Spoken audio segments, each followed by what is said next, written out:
بسم اللہ الرحمن الرحیم۔ السلام علیکم۔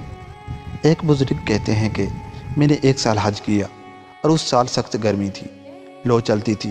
ایک دن جب میں ملک حجاز کے وسط میں تھا، قافلے سے جدا ہو کر کچھ دیر تک سو رہا، اچانک ایک شخص سامنے آیا۔ میں جلدی کر کے اس سے ملا۔ وہ ایک کمسن بے ریش لڑکا تھا، گویا کہ وہ 14ویں رات کا چاند تھا۔ دوپہر کا آفتاب تاباں، ناز و کرشمے کے انداز اس سے ظاہر تھے۔ میں نے کہا صاحبزادے السلام علیکم۔ جواب دیا وعلیکم السلام وبرکاتہ۔ اے ابراہیم۔ مجھے سخت تعجب ہوا اور اس حال پر شک گزرا، مجھ سے ضبط نہ ہو سکا۔ میں نے کہا سبحان اللہ، تو نے مجھے کیسے پہچانا، حالانکہ اس وقت سے پہلے کبھی تو نے مجھے نہیں دیکھا۔ کہا اے ابراہیم، جب سے میں نے پہچانا جاہل نہ ہوا اور جس وقت سے ملا جدا نہ ہوا۔ پھر میں نے کہا تو اس بیاباں میں اور ایسی سخت گرمی کے موسم میں کیوں آیا؟ جواب دیا اے ابراہیم، میں نے بجز اس کے کہ کسی سے دوستی نہیں کی اور نہ کسی کے ساتھ ہوا، اور میں ہمہ تن سب سے الگ ہو کر اسی کی طرف جا رہا ہوں، اسی کے معبود ہونے کا اقرار ہے۔ میں نے پوچھا کھانا پینا کہاں سے ملتا ہے؟ جواب دیا میرا دوست ضامن ہے۔ میں نے کہا خدا کی قسم، مجھ کو گرمی کی شدت اور موسم کی حرارت سے تیری جان کا خوف ہے۔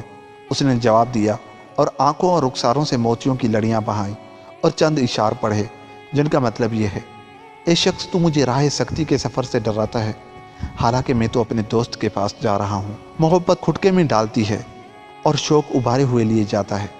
بھلا خدا کا دوست بھی کسی انسان سے ڈرا ہے؟ بھوک میں ذکر الہی اس کا پیٹ بھرتا ہے اور خدا کے شکر سے اس کی پیاس بجھ جاتی ہے۔ میں ضعیف و ناتواں ہوں تو کیا ہوا، آخر اس کا عشق مجھے حجاز سے خراساں تک اٹھا لے جائے گا۔ کیا اس وقت مجھے چھوٹا جان کر تو حقیر سمجھتا ہے؟ میری ملامت سے باز آ جا، جو کچھ گزرے گزرنے دے۔ وہ بزرگ کہتے ہیں کہ پھر میں نے اس سے کہا تجھے خدا کی قسم میں لڑکے تو اپنی عمر ٹھیک ٹھیک بتلا دے۔ کہا میں قسم کھا کر کہتا ہوں کہ یقیناً میری عمر 12 برس کی ہے۔ پھر کہا اے ابراہیم، کیا وجہ ہے جو تو نے میری عمر پوچھی اور میں نے ٹھیک ٹھیک عمر بتلا دی؟ میں نے کہا میں تیری باتیں سن کر حیران تھا۔ کہا الحمدللہ کہ مجھ کو بہت سے اپنے خاص ایمانداروں پر فضیلت دی۔ کہتے ہیں مجھ کو اس کی خوبصورتی اور شیریں بیانی پر تعجب ہوا۔ پاکی ہے اس خدا کے لیے جس نے ایسی صورت زیبا پیدا کی۔ پھر اس لڑکے نے کچھ دیر تک اپنا سر جھکا لیا، اس کے بعد سر اوپر اٹھایا اور مجھے تیز نگاہ سے دیکھا۔ پھر کہا اے ابراہیم، دراصل جدا وہ ہے جسے دوست چھوڑ دے، اور ملنے والا وہ ہے جس نے خدا کی فرما برداری میں حصہ لیا۔ لیکن اے ابراہیم، تو دونوں قافلوں سے الگ ہے۔ میں نے کہا ہاں میں ایسا ہی ہوں، اور خدا کے لیے میں تجھ سے درخواست کرتا ہوں کہ تو میرے حق میں دعا کر تاکہ میں قافلے میں اپنے ہمراہیوں سے مل جاؤں۔ ابراہیم کہتے ہیں کہ پھر میں نے دیکھا کہ اس نے آسمان کی طرف نگاہ اٹھائی اور اپنے لب ہلا کر کچھ کہا۔ اس وقت مجھے کچھ نیند سی معلوم ہوئی اور میں بے ہوش ہو گیا۔ جب مجھ کو ہوش آیا تو خود کو قافلے میں پایا اور میرا ساربان کہتا تھا اے ابراہیم سنبھلے رہو، سواری سے نہ گرو۔ مجھے معلوم نہ ہوئے کہ وہ لڑکا آسمان کو اڑ گیا یا زمین میں سما گیا۔ پھر ہم جب اہل قافلہ مکہ مکرمہ میں پہنچ گئے اور میں حرم شریف میں داخل ہوا، میری نظر اچانک ایک لڑکے پر پڑی جو خانہ کعبہ کا پردہ پکڑے رو رہا تھا۔ اس کے بعد وہ خود بخود سجدے میں گر پڑا اور میں دیکھتا ہی رہا۔ پھر میں اس کے پاس آیا اور اس کو ہلایا تو وہ جاں بحق ہو چکا تھا۔ خدا اس سے راضی ہو۔ مجھے اس پر سخت رنج اور افسوس ہوا۔ میں اپنی قیام گاہ میں واپس گیا اور کپڑا اور ضروریات کی چیزیں اس ارادے سے کہ اس کو دفن کروں ساتھ لے کر واپس آیا، مگر میں نے اس کو نہ پایا اور نہ کسی نے خبر دی کہ اس نے اسے زندہ یا مردہ دیکھا ہو۔ تو میں نے جان لیا کہ وہ لوگوں کی آنکھوں سے پوشیدہ کیا گیا ہے اور میرے سوا کسی نے اسے نہیں دیکھا۔ میں اپنے مکان پر واپس آیا اور کچھ دیر سویا۔ اس کے بعد خواب میں اسے دیکھا، ایک بڑی جماعت میں سب سے اول سردار، نہایت بیش و بہا نورانی پوشاک پہنے ہوئے، جس کی ثنا و صفت بیان میں نہیں آ سکتی۔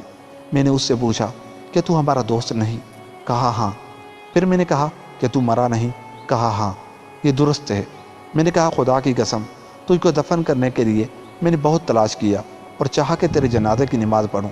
کہا اے ابراہیم تو جان لے کہ جس نے مجھے میرے شہر سے نکالا اور اپنی محبت کا شائق کیا اور میرے گھر والوں سے جدا کر کے مسافر بنایا، اس نے مجھے کفن دیا اور جو حاجت مجھے تھی پوری کی۔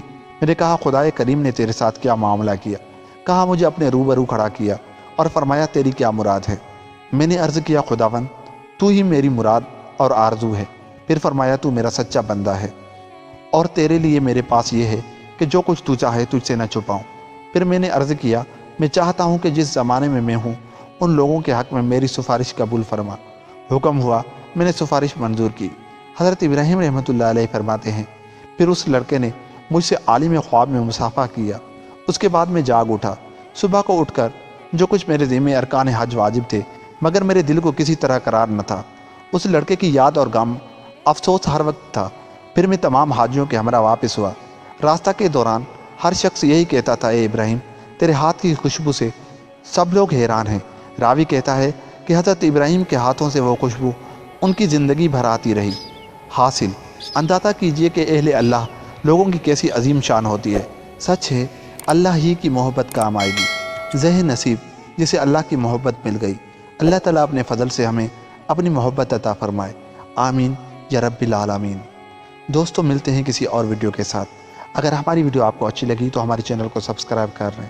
خدا حافظ۔